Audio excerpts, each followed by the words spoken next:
ဒီနေ့ခေတ်မှာတရုတ်နိုင်ငံကကမ္ဘာပေါ်မှာအင်အားကြီးဆုံးနိုင်ငံတွေကတနိုင်ငံဖြစ်ပါတယ်။ဒါပေမဲ့လွန်ခဲ့တဲ့နှစ်ပေါင်း40ကာလကတရုတ်နိုင်ငံရဲ့စင်းရဲချွတ်တဲ့မှုနှုန်းဟာ90%ကျော်တယ်ဆိုတာကိုသင်ယုံကြည်ပါသလား။စင်းရဲချွတ်တဲ့မှုနဲ့ငတ်မမှုဟာတရုတ်နိုင်ငံကိုစိတ်မချမ်းမြေ့စရာဖြစ်စေပါတယ်။ဒါပေမဲ့နောက်နှစ်ပေါင်း30လောက်မှာကျွန်တော်တို့တွေဟာစင်းရဲချွတ်တဲ့မှုနဲ့ငတ်မမှုတွေကြုံတွေ့နေရတဲ့တရုတ်နိုင်ငံကြီးဟာအပြောင်းလဲကြီးတစ်ခုဖြစ်လာတာကိုမြင်တွေ့ခဲ့ရပါတယ်။1998ခုနှစ်ကကမ္ဘာလုံးဆိုင်ရာ GDP မှာတရုတ်နိုင်ငံရဲ့ငွေကြေးအင်အားပါဝင်မှုက2%ပဲရှိပါတယ်။ဒီနေ့ခေတ်မှာတော့ကမ္ဘာလုံးဆိုင်ရာ GDP မှာတရုတ်ရဲ့ငွေကြေးအင်အားပါဝင်မှုက18%ကျော်ရှိနေပါတယ်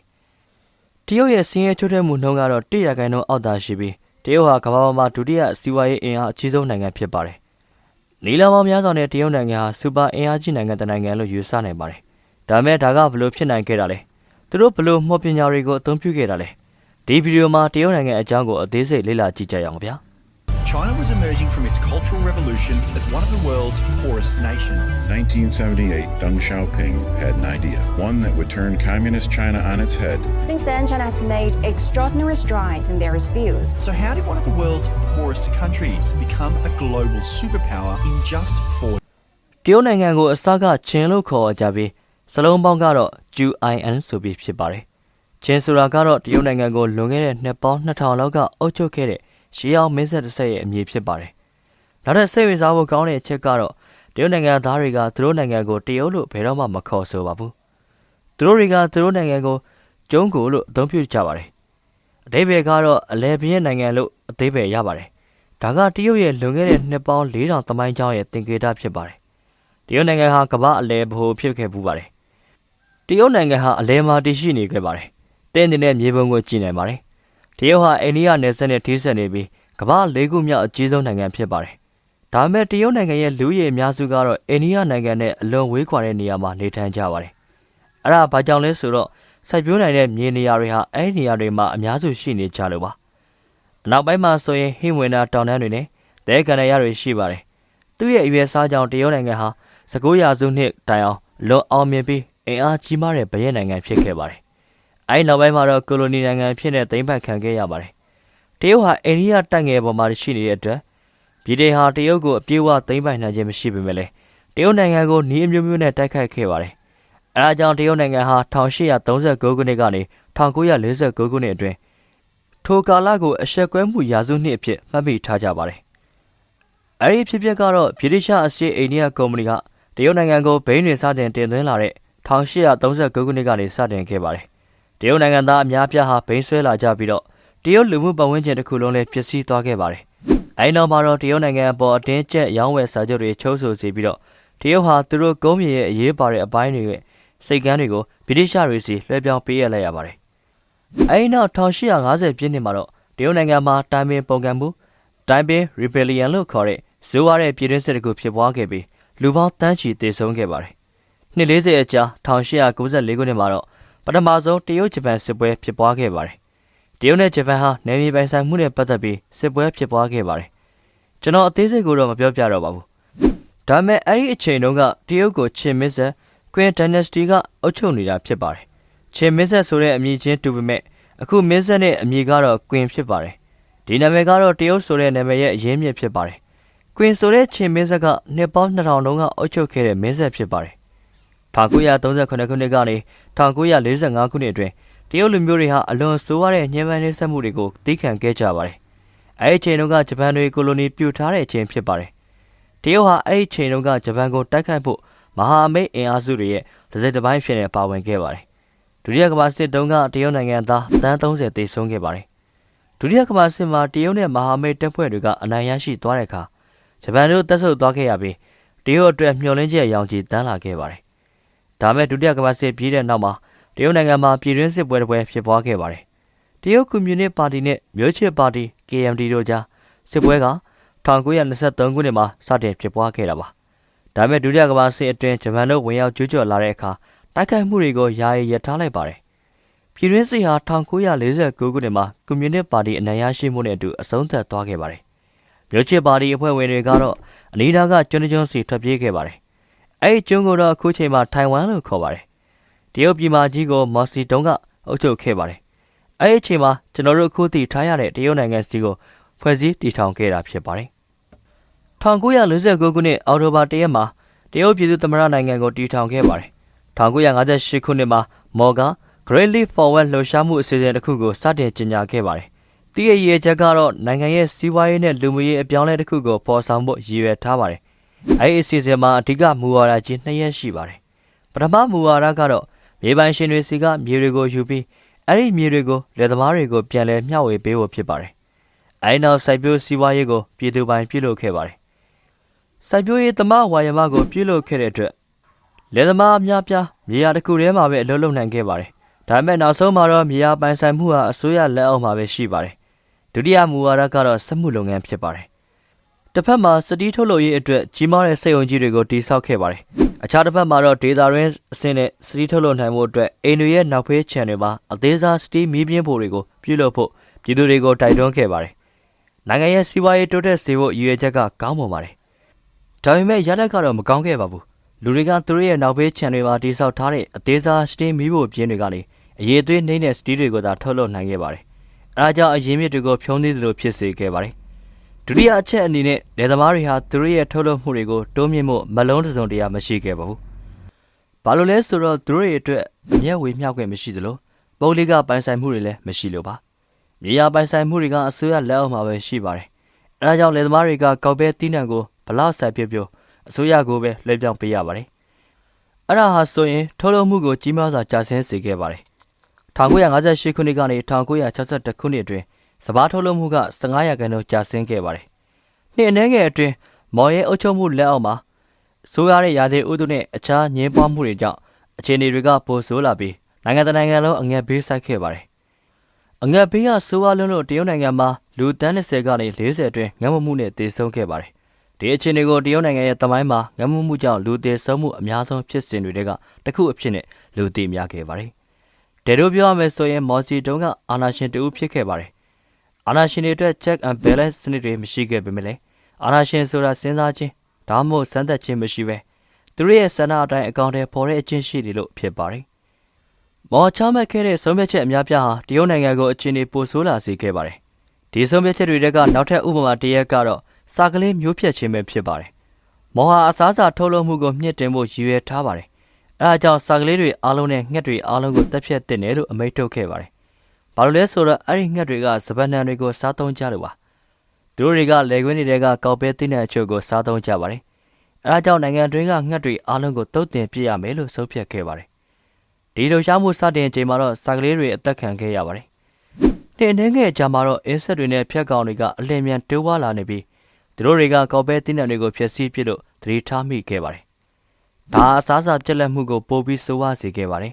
။နောက်ပိုင်းမှာတော့သိပ္ပံပညာရှင်တို့ကငှက်တွေအားလုံးသေကုန်ရင်ဒီအင်းဆက်တွေကိုစားမဲ့သူတယောက်မှမရှိတော့ဘူးဆိုတာတွေ့ရှိခဲ့ပါတယ်။ငှက်တွေကအင်းဆက်တွေကိုစားတဲ့အတွက်အင်းဆက်အကောင်ရည်တွေကိုထိန်းချုပ်တဲ့နေရာမှာထိရောက်မှုရှိပါတယ်။ဂေယဗီဒစနစ်တစ်ခုလုံးပျက်စီးသွားခဲ့ပါတယ်။အခြေအနေကပိုပြီးဆိုးဝါးလာပြီးတော့အငတ်ဘေးကိုဦးတည်ခဲ့ပါတယ်။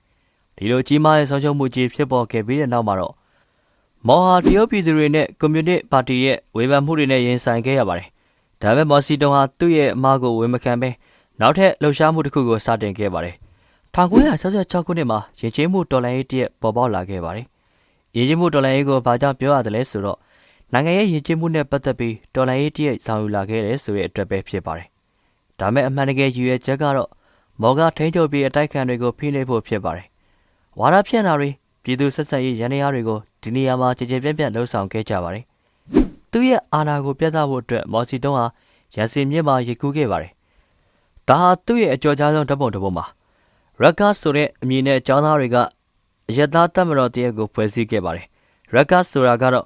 သူတို့ရဲ့လက်တွေမှာအနီရောင်စစ်တစိတ်တွေပတ်ထားကြတဲ့မော်စီတုံးရဲ့တစ္ဆာကန်စစ်သားတွေဖြစ်ပါတယ်။သူတို့တွေဟာမော်စီတုံးရဲ့အနီရောင်စာအုပ်ငယ်လေးတွေကိုတည်ဆောင်သွားလေရှိပါတယ်။သူတို့ရဲ့အလုပ်တာဝန်ကတော့မော်ကိုစန့်ကျင်သူတွေကိုပြစ်မှတ်ထားဖို့ပါ။မော်ရဲ့အတွေးမြင်တွေကိုစန့်ကျင်ကြတဲ့ပညာရှင်တွေနဲ့ပါတီတာဝန်ရှိသူတွေအားလုံးကိုပြစ်မှတ်ထားပြီး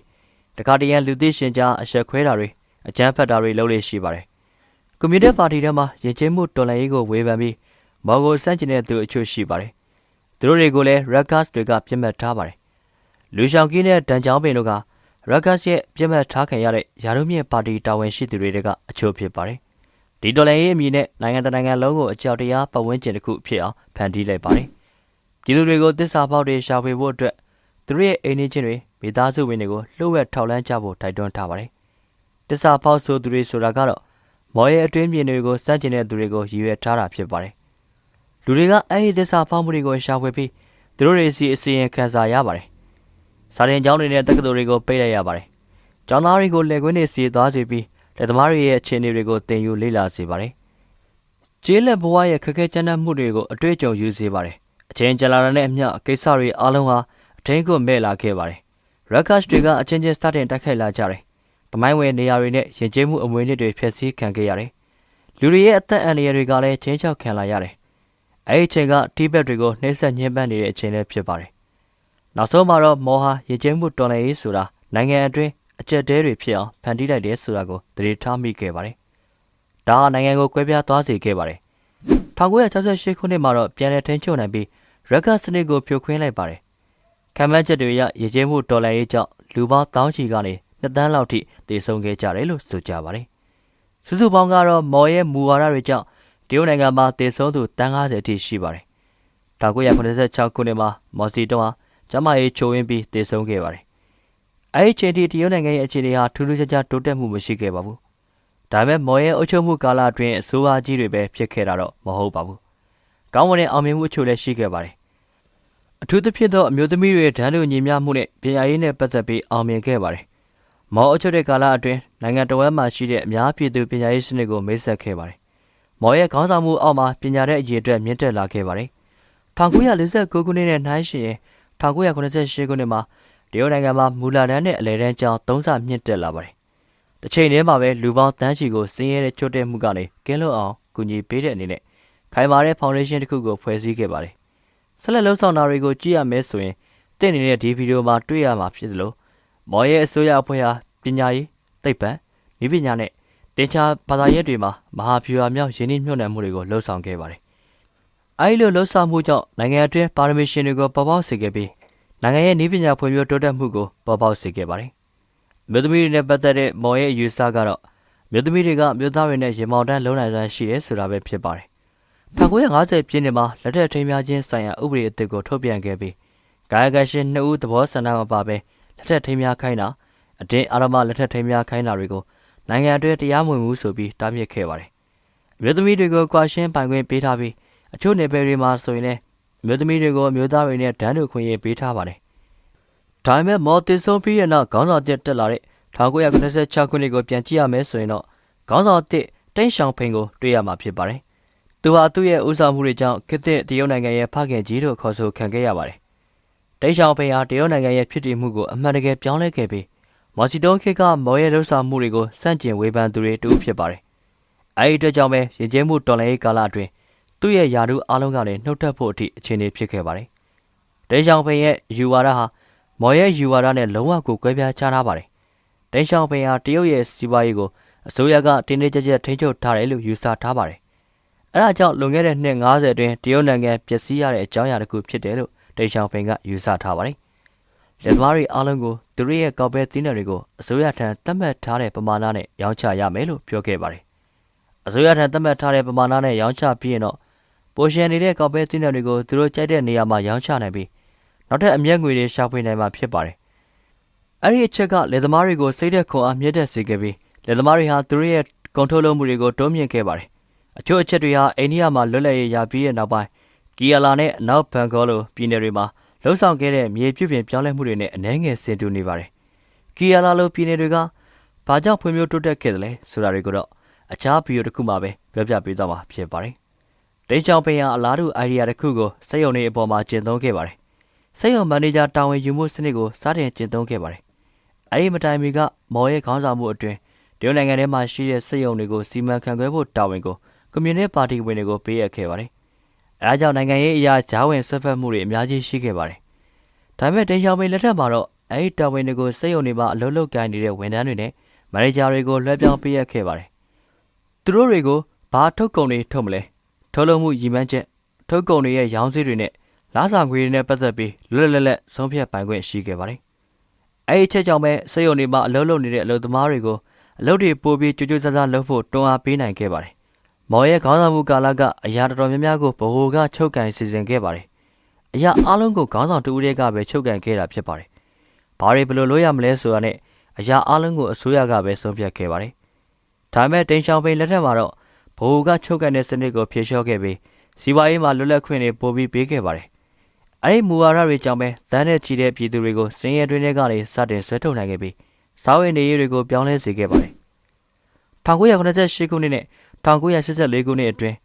တရုတ်နိုင်ငံရဲ့ပြန်မြစိုက်ပျိုးရေးထုတ်ကုန်ဟာ9.4%မြင့်တက်ခဲ့ပါတယ်။တရုတ်မှာနှစ်စဉ်သီးနှံထွက်ရှိမှုနှုန်းထားဟာလည်း1990ပြည့်နှစ်ကုန်နောက်ပိုင်းနဲ့1980ပြည့်နှစ်အလယ်ပိုင်းအတွင်းနှစ်ဆအထိမြင့်တက်ခဲ့ပါတယ်။နောက်ထပ်အရေးကြီးတဲ့လှုပ်ဆောင်မှုတစ်ခုကတော့ပညာရေးနဲ့ပတ်သက်တဲ့ပြုပြင်ပြောင်းလဲမှုဖြစ်ပြီးပြည်သူတွေကိုပညာတက်မြောက်စေဖို့အာရုံစိုက်လှုပ်ဆောင်ခဲ့ပါတယ်။1986ခုနှစ်မှာမဖြစ်မနေပညာသင်ကြားရမယ့်ဥပဒေကိုအစိုးရကထုတ်ပြန်ခဲ့ပါတယ်။9နှစ်အတွင်းတရုတ်နိုင်ငံမှာရှိတဲ့ကလေးငယ်တိုင်းကိုမဖြစ်မနေတက်ရောက်ရမယ့်အခမဲ့ပညာရေးစနစ်ကိုလှုပ်ဆောင်ခဲ့ပါတယ်။အိန္ဒိယနဲ့နှိုင်းယှဉ်ကြည့်ရမယ်ဆိုရင်တော့အိန္ဒိယမှာပညာသင်ကြားပိုင်ခွင့်အဥပဒေကို2009ခုနှစ်ကျမှပြဋ္ဌာန်းခဲ့ပြီးအများကြီးနောက်ကျနေတာကိုတွေ့ရမှာပါ။မဖြစ်မနေပညာသင်ကြားရမယ့်ဥပဒေကိုထုတ်ပြန်ပြီးတဲ့နောက်တရုတ်နိုင်ငံမှာပညာရေးနဲ့ပတ်သက်ပြီးလှုပ်ဆောင်မှုတွေကရပ်တန့်သွားတာမျိုးမရှိခဲ့ပါဘူး။အစိုးရဟာပြည်သူတွေရဲ့ပညာရေးနဲ့ပတ်သက်ပြီးအပြောင်းလဲမရှိဘဲတမတ်တဲ့ငွေကြေးသုံးစွဲခဲ့ပါတယ်။1980ပြည့်နှစ်ကတရုတ်နိုင်ငံမှာပညာရေးအတွက်အစိုးရရဲ့ငွေကြေးသုံးစွဲမှုပမာဏဟာတနိုင်ငံလုံးရဲ့ GDP ရဲ့2%လောက်ရှိခဲ့ပါတယ်။အဲဒီသုံးစွဲမှုဟာဆက်လက်မြင့်တက်လာခဲ့ပြီး